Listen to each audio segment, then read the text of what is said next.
नमस्कार, स्वागत है आप सभी का। मैं हूं आपके साथ पराग गुप्ता। छत्तीसगढ़ में 501 दिन बाद आज से प्राइमरी स्कूल खुल गए हैं। कोरोना संक्रमण की वजह से 19 मार्च 2020 से प्राइमरी स्कूल बंद थे। कक्षा 10वीं और 12वीं के लिए इस साल फरवरी में ऑफलाइन पढ़ाई के लिए स्कूल खोले गए थे। कोरोना संक्रमण की वजह से मार्च में इसे बंद करना पड़ा। हालांकि अब स्थितियां सुधरी तो शासन ने इन्हें फिर से खोलने का फैसला लिया। इसी तरह 8वीं की पढ़ाई भी लंबे अंतराल के बाद शुरू हो रही है और लंबे समय से स्कूल ऑफलाइन पढ़ाई के लिए खुल गए हैं। लेकिन इस बार ये दरअसल कुछ बदलाव इसमें रहेंगे। स्कूलों में सुबह की प्रार्थना फिलहाल नहीं होगी और खेलकूद अभी नहीं होगा। हालांकि पढ़ाई के घंटे पहले जैसे ही रहेंगे। सरकारी स्कूलों में जहां एक पाली में कक्षाएं लगती हैं, वहां पर सुबह 10:30 बजे से लेकर 4:30 बजे तक स्कूल खुलेंगे और जिन स्कूलों में 2 पालियों में कक्षाएं लग रही हैं, वहां पर पहली पाली सुबह 7:30 बजे से लेकर सुबह 11:30 बजे तक और दूसरी पाली 11:45 से शाम 5 बजे तक होगी।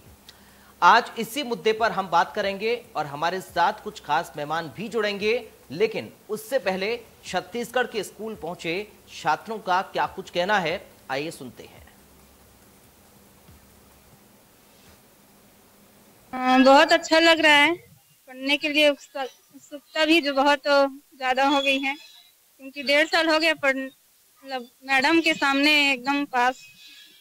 ऑनलाइन और ऑफलाइन में आप क्या अंतर समझ आ रहे हो, कितना फायदा मिलेगा? ऑनलाइन में उतना फायदा नहीं मिलता जितना ऑफलाइन में। तो बेशक ऑफलाइन में बहुत फायदा मिलेगा। जैसे कि ऑनलाइन में ना बीच बीच में चिपक जाता था, मैडम जो पढ़ाती थी उसको उस कॉन्सेप्ट क्लियर नहीं होता था। तो ऑफलाइन में ऐसा तो दिक्कत बिल्कुल नहीं जाएगा और हर बच्चों में ध्यान जाएगा और आवाज की प्रॉब्लम नहीं होगी। और जैसे कि यहाँ सरकारी स्कूल है तो यहाँ गरीब बच्चे ही पढ़े होंगे तो नेट का प्रॉब्लम भी नहीं होगा। 16 महीने बाद आ रही हूँ, इसलिए अच्छा लग रहा है बहुत, क्योंकि हम चाहते थे कि स्कूल खुले और ऑफलाइन पढ़ाई हो, तो अच्छा लग रहा है स्कूल आकर। ऑफलाइन चलाना अच्छा है। ऑनलाइन में दिक्कत होती है बहुत सारे, जैसे अभी मेरी सहेली ने कहा कि नेट का प्रॉब्लम, जैसे अभी बारिश का दिन है तो नेटवर्क प्रॉब्लम तो कॉमन है, तो वो और मोबाइल भी नहीं रहता कई लोगों के पास। अगर मोबाइल है तो बैलेंस डलवाने में दिक्कत होती है, तो बहुत सारी प्रॉब्लम होती थी।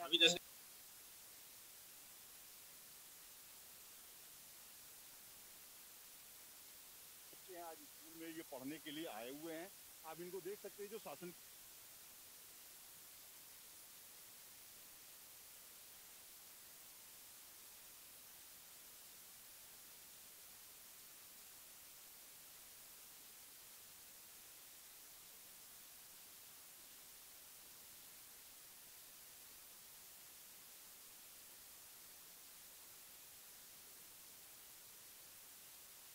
बच्चों की पढ़ाई प्रभावित भी हुई। हालांकि एक तरीका ऑनलाइन के माध्यम से भी बच्चों की पढ़ाई का रखा गया, लेकिन स्कूलों में अब एक बार फिर से क्लासेस लगना शुरू हो रही हैं, तो जाहिर तौर पर अभिभावकों में चिंता भी है, डर भी है बच्चों की सुरक्षा को लेकर, कोरोना के संक्रमण को लेकर। लेकिन बच्चों की पढ़ाई को देखते हुए स्कूल खुलने का ये फैसला लिया गया है और जो भी अपडेट है वो सिलसिलेवार तरीके से इंडिया न्यूज़ लगातार आपको बताता रहा है। लेकिन आज 501 दिन बाद जो छोटे बच्चों के स्कूल खुल रहे हैं, बच्चों की पढ़ाई अब सुचारू स्कूलों के माध्यम से, क्लासेस के माध्यम से होगी। इसी पर आज हम चर्चा भी करेंगे।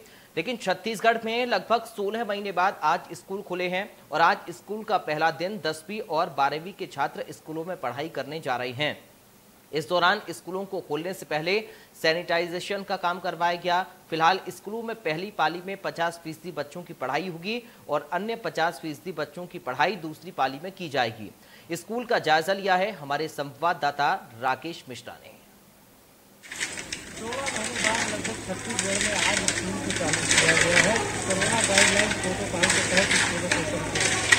अभी मैं कोहरा भदौरा के इंग्लिश मीडियम स्कूल में हूँ, जहाँ पे आज सुबह से शाला उत्सव प्रवेश उत्सव मनाया जा रहा है, जहाँ पे बच्चे काफी उत्साह के साथ स्कूल पहुँच रहे हैं। हम अभी स्कूल के अंदर चलते हैं, देखते हैं कि अभी कोरोना प्रोटोकॉल की तरह किस तरह से स्कूल को चालू किया जाता है, किस तरह से बच्चों को पढ़ाया जाएगा। क्योंकि गेट पर ही यहाँ पे सैनिटाइजर और साबुन की व्यवस्था की गई है, ताकि जो भी बच्चे स्कूल आएंगे उनको प्रॉपर सैनिटाइज किया जाएगा।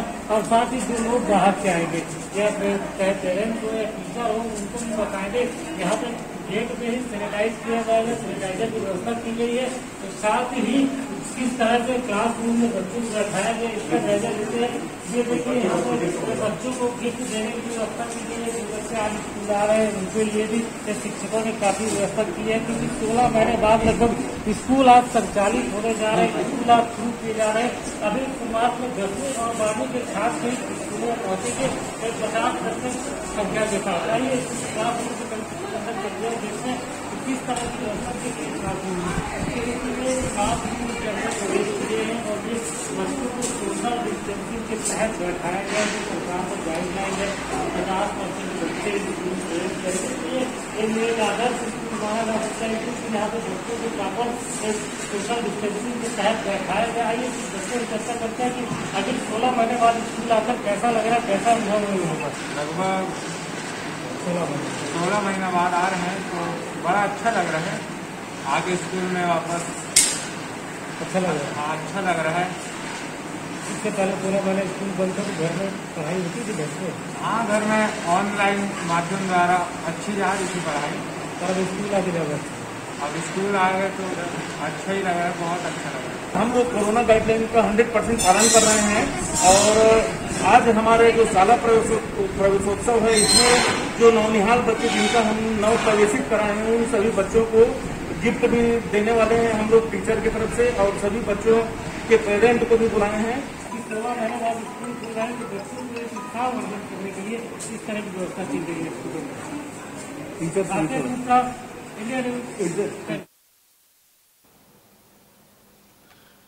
तो कोरोना संकट की वजह से जो स्कूल बंद हो गए थे, अब उनको खोलने की तैयारी एक बार फिर से की गई है। छत्तीसगढ़ में आज से प्राइमरी स्कूल खुल रहे हैं और ऐसे में बच्चों की सुरक्षा के मद्देनजर कई सारे बदलाव भी स्कूलों में किए गए हैं। प्रशासनिक व्यवस्था और भी ज्यादा मुस्तैद स्कूलों में रहेगी, क्योंकि कोरोना संक्रमण का खतरा बच्चों के ऊपर ना मंडराए, इसको देखते हुए तमाम बदलाव किए गए हैं। एहतियात के तौर पर कई कदम भी उठाए गए हैं।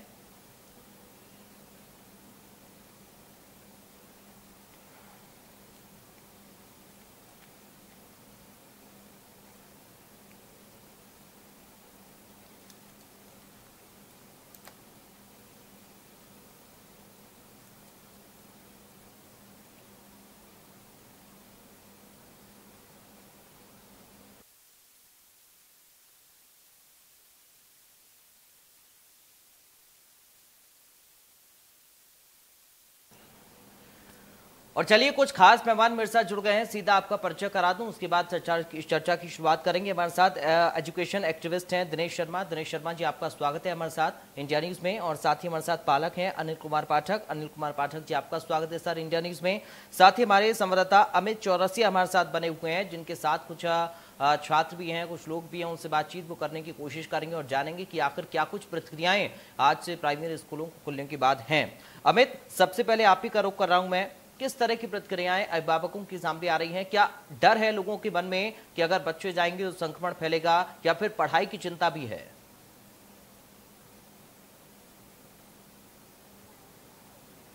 पराग जी, जैसा कि कोरोना काल में जो अभिभावक हैं, निश्चिंत ही बच्चे एक और जहां खुश नजर आ रहे हैं स्कूल को लेके कि स्कूल खुल गए हैं और अब उन्हें ऑनलाइन में जो दिक्कतें आती थी उसका सामना नहीं करना पड़ेगा। और लेकिन अभिभावकों में चिंता का विषय है कि वो किस तरीके से अपने बच्चे को सुरक्षित माने, क्योंकि स्कूल में 10 से 4 बजे तक मतलब 6 घंटे की क्लासेस में बच्चों को छोड़ना है और वो परिवार से दूर रहेंगे। ऐसे में वो कितने सुरक्षित है इसको लेके अभिभावक चिंतित जरूर है, लेकिन खुशी भी है मन में कि स्कूल खुल गए हैं, एक बच्चों का रूटीन बनता जा रहा है, ये भी खुशी है। पराग जी, ठीक है, आप अमित बने रहिए, आपके पास मैं लौटूंगा। अनिल कुमार जी, आपके पास में आ रहा हूं सर। एक अजीब तरीके की कश्मकश लोगों के मन में इस दौर में हमने देखी है। जब बच्चों की बात आती है, जब छात्रों की बात आती है, तो पढ़ाई की चिंता सभी को होती है, लेकिन इस बात की चिंता भी होती है कि कहीं ये महामारी उनके बच्चों को अपनी चपेट में ना ले ले। देखिए, इसमें तो दो बातें हैं। पहली चीज तो ये कि बिल्कुल सही है कि हमें बच्चों को पढ़ाना है, नो डाउट, लेकिन सरकार खुद ही इन बातों को मानती है, अपनी मेडिकल बुलेटिन में भी बार बार इन चीजों को जाहिर करती है कि तीसरी वेव जो आएगी वो बच्चों के लिए बहुत ही ज्यादा घातक है।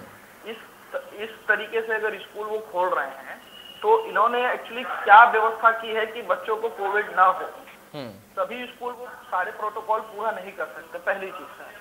दूसरी चीज ये है सर कि आप 50% की ही अटेंडेंस ले रहे हैं, मतलब आप एक दिन में 50% बच्चों को पढ़ाएंगे, बाकी दूसरे बच्चों को 50% बच्चों को आप दूसरे दिन पढ़ाएंगे। आपकी सीटिंग कैपेसिटी को देखते हुए ये निर्णय होगा जी। अगर हम ये माने कि आपका सिलेबस 100% आपको तय करना है तो आपको पूरे के पूरे 10 महीने आपको स्कूल लगाने पड़ते हैं, 10 महीने। तो क्या ऐसे में सरकार पूरा का पूरा सिलेबस कंप्लीट करा पाएगी सभी बच्चों का? खास तौर से 9वीं से लेकर 12वीं तक। अगर सरकार को स्कूल खोलने की ही इतनी हड़बड़ी ही है तो 9वीं से लेकर 12वीं तक की कक्षाओं को खोले, जिनमें वो प्रॉपर एक व्यवस्था होगी, क्योंकि हर स्कूल नर्सरी से लेकर 12वीं तक के हैं, मतलब उसके पास नंबर ऑफ क्लासरूम बहुत है। और ऐसे क्लासेस में 9वीं से लेकर 12वीं तक की आप 100% अटेंडेंस के साथ इन 4 कक्षाओं को आप आराम से संचालित कर सकते हैं बिना किसी खतरे के। बस सरकार इस चीज को नहीं समझ रही है। सरकार को या तो लग रहा है कि कहीं ऊपर से ऐसा कोई प्रेशराइज है कि हमें बस स्कूल खोलना है, अभिभावकों को ज्यादा चिंता है, जबकि अभिभावकों से आप साफ पूछिएगा तो 90% अभिभावक आज भी ये कहते हैं कि जब तक कोरोना खत्म नहीं होगा तब तक हम अपने बच्चों को स्कूल नहीं भेजेंगे। तो ऐसे वो 50% अटेंडेंस को कैसे बताएंगे? ठीक है सर, आपके पास आऊंगा मैं। दिनेश शर्मा जी, किस तरह से देख रहे हैं इस फैसले को आप? के लिए स्कूल खुल रहा है, बच्चों को खुशी है, तो इसमें हमें भी खुशी है कि बच्चों को खुशी। पर बच्चे एक अबोध बालक होते हैं जी, और छोटे बच्चों को उतना ज्ञान नहीं होता। उनको तो सामने का दिख रहा है, उनको पीछे का नहीं दिख रहा है कि पीछे इसमें कितना बड़ा खतरा है। सरकार को ये सोचना चाहिए कि जब WHO ने गाइडलाइन दी है और चेतावनी दी है कि 100 दिन के अंदर, और बड़े बड़े मीडिया चैनल भी चेतावनी दे रहे हैं कि 100 दिन के अंदर में कोरोना का 3rd वेव आने वाला है, तो सरकार इतनी जल्दबाजी क्यों कर रही है? सरकार बच्चों पे प्रयोग क्यों करने जा रही है? सरकार क्या 3rd वेव का, जब 1.5 साल बच्चे रुक सकते हैं तो 100 दिन और रुक सकते हैं बच्चों का। वैसे भी बच्चों को अब अवस्थित करना, अभी चूंकि ऑनलाइन क्लास में वो थोड़ा सा सीख गए हैं और करना, प्रैक्टिकल उनका चालू हो रहा है, एक तरह से प्रैक्टिस चालू हो चुका है, ऑनलाइन में लगभग व्यवस्थित हो चुके हैं। उनको अव्यवस्थित करना, उनको अस्थायी करना, उनको फिर डिस्टर्ब करना पढ़ाई में, और कोरोना काल में पूरा परिवार डिस्टर्ब है, पूरा समाज डिस्टर्ब है, पूरा देश डिस्टर्ब है, उसमें बच्चों को डिस्टर्ब करना, उनको मानसिक प्रताड़ना देना और उनको मौत के घाट में उतारना। मैं साफ बोलना चाहूंगा, यदि 3rd वेव में यदि बच्चों की मौत होती है तो इसकी जिम्मेदार सरेआम सरकार होगी, जो कि ये अपने गलत निर्णय के कारण कई अभिभावकों, कई पालकों को दुखदायी स्थिति में डाल सकती है। हमको 3rd वेव का एक इंतजार कर लेना चाहिए। 3rd वेव के बाद जो परिस्थिति बनती है बिल्कुल करे ना, हम मना नहीं कर रहे हैं, परंतु 3rd वेव का तो इंतजार कर ले, 100 दिन के लिए क्या दिक्कत है उनको? ठीक है दिनेश जी और अनिल जी, आप लोग बने रहिए। अमित के पास एक बात मैं रुक करूंगा, हमारे संवाददाता लगातार हमारे साथ बने हुए। अमित, लगातार जो प्रतिक्रियाएं भी सामने आ रही हैं, बच्चों को लेकर चिंता तो जरूर है, लेकिन अब सवाल ये भी है कि अगर स्कूलों को परमानेंटली बंद कर दिया गया और इंतजार इस बात का किया गया कि 3rd वेव आ जाए उसके बाद हम स्कूल खोलें, तो क्या बच्चों की पढ़ाई इससे प्रभावित नहीं होगी? बच्चे क्या कुछ कह रहे हैं इसको लेकर?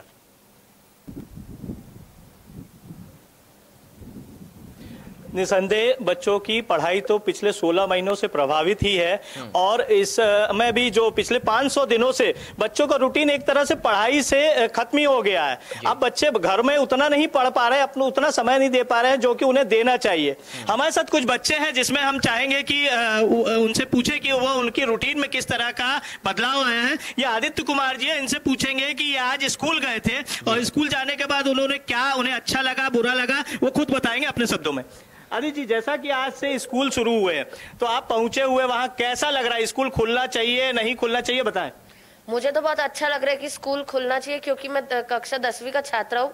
तो 10वीं जैसे कि बोर्ड है तो हमें तो जाना जरूरी है, क्योंकि कुछ ऐसे चैप्टर्स होते हैं जो ऑनलाइन से अच्छा ऑफलाइन समझ में आते हैं। जी, तो इसमें आपको और जो रूटीन जो 500 दिनों से छूट गया था, अब आपको क्या क्या दिक्कतें आएंगी? दुगनी मेहनत करनी पड़ेगी आपको? हाँ, दुगनी मेहनत तो करनी पड़ेगी, क्योंकि हम 500 दिनों से बिल्कुल पढ़ाई कम ही करते थे जी।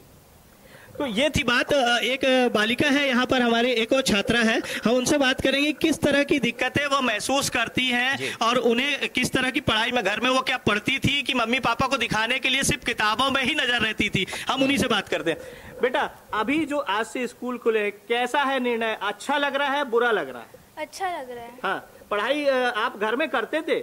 हाँ, हम लोग रोज घर में पढ़ाई करते थे जी। तो अभी जो स्कूल खोलने का जो निर्णय हुआ वो अच्छी बात है? हाँ, हम लोग के लिए अच्छी बात है।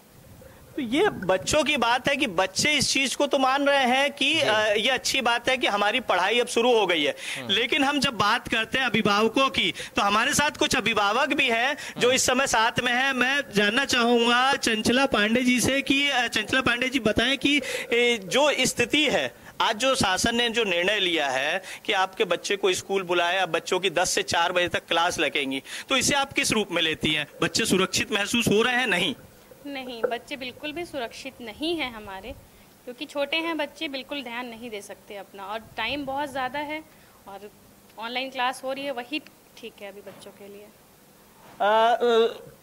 आकृति जी, आप ये बताएं कि किस तरीके से, मतलब बच्चों के लिए क्या होना चाहिए था? पहले तो वैक्सीनेशन आना था उनके लिए, वैक्सीन लग जाता है तो फिर सेफ थे बच्चे। लेकिन अभी हम ये नहीं बोलते हैं कि बच्चे वहाँ जाके अनसेफ है, बच्चे सेफ है, इम्यूनिटी है उनके में, लेकिन कोविड का डर भी तो है। कोविड ऐसा है कि बच्चों को नहीं, लेकिन बच्चे माध्यस्थ बन सकते हैं घर लाने के। जैसे मेरे घर से ही बच्चा जा रहा है, मेरे घर में अगर किसी को है तो वो दूसरे संपर्क में आएगा बच्चा, तो ऐसा तो फैल सकता है ना वो, इसलिए बच्चे सेफ नहीं है। ये आकृति जी ने कहा कि बच्चे सेफ नहीं, और ये बात सही है कि कहीं ना कहीं बाहर से जाने पर बच्चों के साथ भी कुछ घटना घट सकती है और वो घर पर भी कोरोना को ला सकते हैं। सर, ये तीसरी वेव आने वाली है जो जिसमें बच्चों को खतरा बताया गया है, और उसके ऊपर से शासन ने स्कूल जो खोल दिया है, किस तरह लेते हैं आप?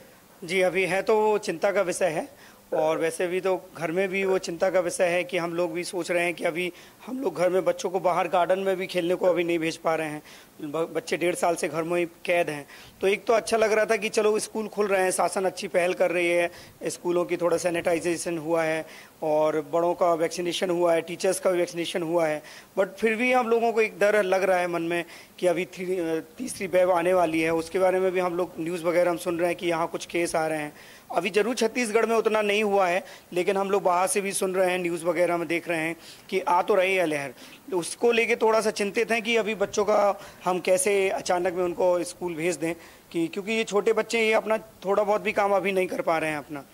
तो हाँ, ये नॉर्मल कंडीशन होती तो जरूर ये बच्चों को हम लोग भेजते ही। हमने स्कूल में इसलिए एडमिशन लिया है कि हम बच्चों को रेगुलर स्कूल भेजें। ठीक है अमित। और खासतौर से है कि गवर्नमेंट भी बहुत, जैसे अभी जो शासकीय स्कूलों में हमने बच्चों को डाला है, वहाँ भी गवर्नमेंट बहुत ज़्यादा ध्यान दे रही है और अच्छे से उनको सेफ रखें, ऐसा माहौल बनाने की कोशिश कर रही है। जी, हमारे साथ एक और पेरेंट है सुहासिनी जी, जो कि सुहासिनी जी बता रही हैं कि वैक्सीनेशन को के बाद स्कूल खोले जाने से हम बात करते हैं उन्हीं से कि सुहासिनी जी, क्या होना था? बच्चे को स्कूल जो खोल दी गई है, क्या मानती हैं आप, कैसे होना था इसे? नहीं, ये ना, हाँ ठीक है, बड़े बच्चे के लिए पढ़ने में दिक्कत होगा, लेकिन छोटे बच्चे तो ऐसे कर लेते हैं, उसमें उतना दिक्कत नहीं है। बाहर जाने में क्या होगा, देखिए बच्चे तो उतना पता नहीं उनको कहाँ पे हाथ देना, कहाँ पे ये करना, उनके हाथ जाके मुंह में भी चले जाएगा। स्कूल जाने में ना, वैक्सीन होने के बाद, ठीक है, 2 वैक्सीन होने ठीक है अमित, बहुत शुक्रिया आपका, आप बने रहिए क्योंकि अब समय कम है, इसलिए दिनेश जी और अनिल जी के पास भी मुझे जाना होगा। अनिल जी, इंतजाम तो पूरे किए गए ना? सरकार कह रही है हमने पूरे इंतजाम किए हैं, जहां पर कोरोना की केसेस नहीं है, नाम मात्र है, वहां पर हम स्कूलों को खोल रहे हैं, एहतियात पूरा बढ़ता जा रहा है, तो फिर दिक्कत क्यों? क्योंकि बच्चों की पढ़ाई तो उससे प्रभावित हो रही है। बच्चों को हम 1.5 साल से ऑनलाइन पढ़ा रहे हैं, और नई शिक्षा नीति में भी आपने शायद देखा होगा कि यही चीज को प्राथमिकता दी गई है कि ऑनलाइन जितना से जितना ज्यादा कोर्सेज हो सके, कैश कोर्स या जो भी कोर्सेज हैं, हम अगर ये देख रहे हैं कि हम बच्चों को सेल्फ स्टडी, आप ये भी सोचिए कि हम स्कूल भेजने के बाद भी माता पिता को उतना ही समय स्कूलों में बच्चों के पीछे देना पड़ता था जितना वो स्कूल जाते थे तो भी देना पड़ता था जी। आज अगर हमारे बच्चे ऑनलाइन पढ़ रहे हैं और घर में है, सुरक्षित हैं, हम उतना ही समय उनके पीछे अब भी दे रहे हैं, हम उससे ज्यादा समय नहीं दे रहे हैं। तो क्या हमें अपनी बच्चों की सुरक्षा को छोड़ करके यह देखना चाहिए कि बच्चों को हम स्कूल भेजें? क्योंकि अभी हमने आज ही देखा है कि 90 केसेस दुर्ग में आए हुए हैं, 90 केसेस जी, आज के केसेस हैं ये 90 केसेस। अगर दुर्ग में 90 केसेस हैं तो क्या उसको रायपुर या बिलासपुर या पूरे छत्तीसगढ़ में कवर अप करने में ज्यादा टाइम लगेगा? जिस वेरिएंट की बात हो रही है, शायद अभिभावकों को ये पता नहीं है कि जो वेरिएंट की बात हो रही है वो वेरिएंट के केसेस अभी 600 केसेस हैं पूरे छत्तीसगढ़ में, ऑल ओवर छत्तीसगढ़। ठीक है, ठीक है दिनेश जी, ठीक है, खोलना हड़बड़ी नहीं है सर। ठीक है, ठीक है दिनेश जी।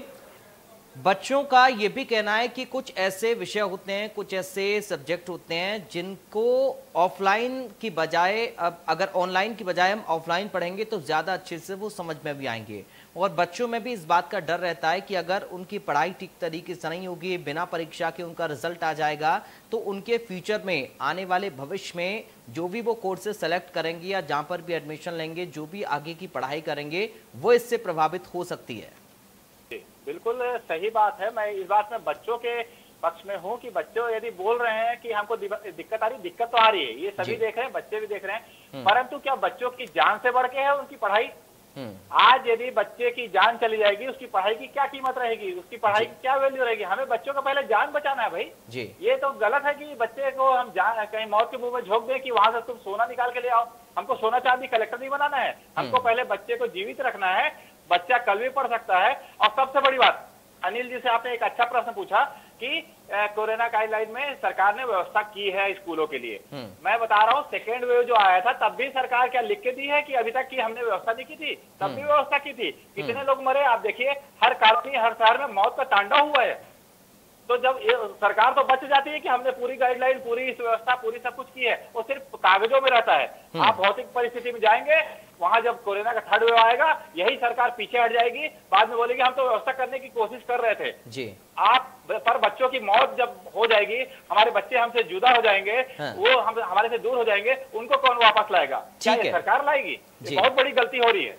ठीक है, बहुत शुक्रिया आपका दिनेश शर्मा जी चर्चा में शामिल होने के लिए। साथ ही अनिल कुमार पाठक जी आपका बहुत शुक्रिया चर्चा में शामिल होने के लिए। अमित आपका बहुत शुक्रिया वहां पर छात्रों से और उनके पेरेंट्स से बातचीत करने के लिए। तो आपने देखा, छात्रों को भी अपनी पढ़ाई की चिंता है, लेकिन सबसे ज्यादा जो चिंतित हैं वो हैं पेरेंट्स, अभिभावक। वो इस बात को लेकर चिंतित हैं कि अगर उनके बच्चे स्कूल जाएंगे तो कहीं कोरोना उनको अपनी चपेट में ना ले ले, क्योंकि थर्ड वेव का अंदेशा है। और इस तरह की खबरें भी लगातार सामने आ रही हैं कि बच्चों को ये प्रभावित कर सकती है। जाहिर तौर पर उनकी जो टेंशन है, उनकी जो चिंता है, वो लाजमी है, वाजिब है, लेकिन बच्चों की पढ़ाई भी ज़रूरी है। फिलहाल आज इस खास बुलेटिन से मुझे दीजिए इजाज़त। आप देखते रहिए इंडिया न्यूज़।